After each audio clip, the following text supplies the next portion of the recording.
Hello everyone! For this project we are going to be making ourselves our very own snowman best friend.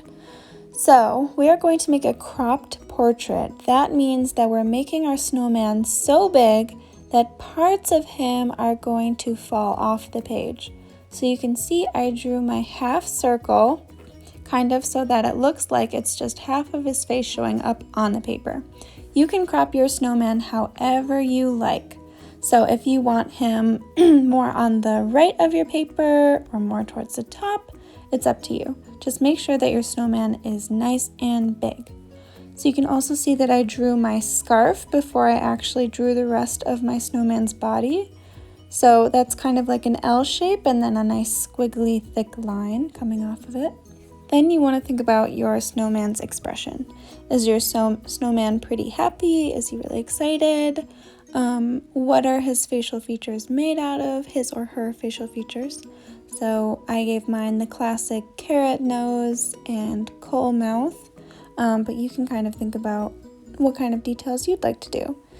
You can even add other things like a crown or a microphone if you've decided that your snowman is a singer or anything like that. So really make your snowman your own.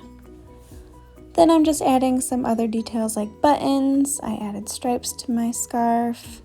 And then I'm going to go ahead and color once I'm done with that.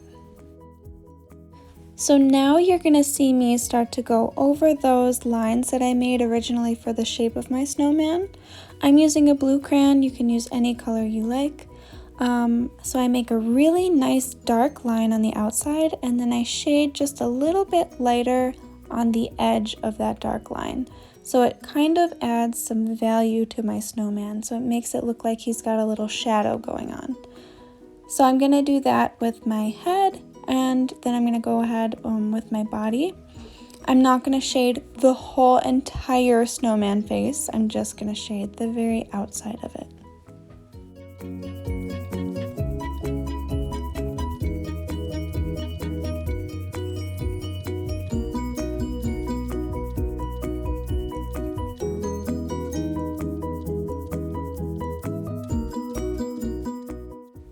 Once you finish shading, you can go ahead and start to color in all of your other details.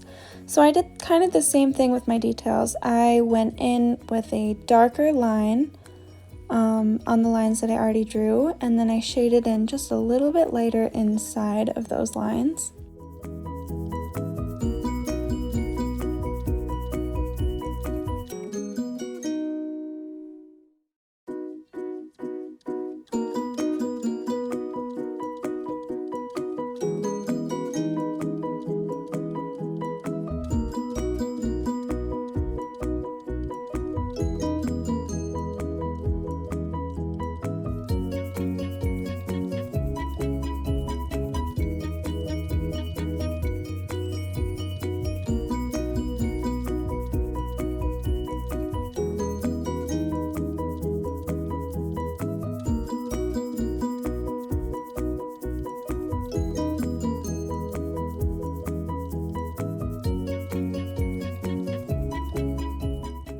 And now for the background, I decided to use watercolor so that I could kind of add a little bit of texture.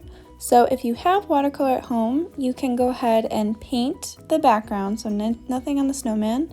And what you can actually do, because I didn't have this with me at the time, you can sprinkle some table salt onto your wet watercolor and see the kind of texture that creates. So it should create a really interesting texture for your background. I just used kind of a rag to add a little bit of crinkly texture to it. It didn't work out great, but add a little bit of texture to your background and then you are good to go.